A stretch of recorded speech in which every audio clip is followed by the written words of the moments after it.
શૈલેષભાઈ પ્રજાપતિ છે. હું ધોરણ 8માં અભ્યાસ કરું છું. મારી શાળાનું નામ રોપડા પ્રાથમિક શાળા છે. મારું નામ ધ્રુવીલ વિષ્ણુભાઈ પ્રજાપતિ છે.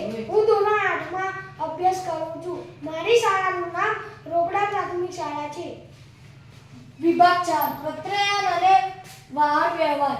કૃતિનું નામ fire alarm system circuit. Fire alarm system સર્કિટનો સિદ્ધાંત રાસાયણિક ઉર્જાનું ધ્વનિ ઉર્જા અને પ્રકાશ ઉર્જાનું રૂપાંતર. ફાયર એલાર્મ સિસ્ટમ સર્કિટના સાધન સામગ્રી: buzzer, LED light, switch, battery.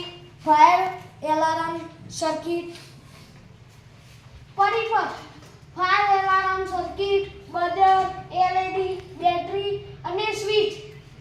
Fire alarm system સર્કિટની કાર્ય પદ્ધતિ: સૌપ્રથમ પરિપથમાં બતાવ્યા પ્રમાણે સાધન સામગ્રી ગોઠવો.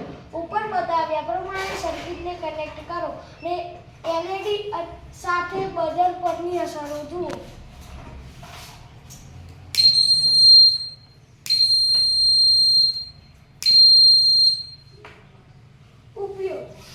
ઉપયોગ: જો આગ લાગે તો આવા સર્કિટનું જોડાણ હોય તો LED અને બઝર બંને ચાલુ થાય, તેથી આગ પર નિયંત્રણ રાખી શકાય. અસ્તુ.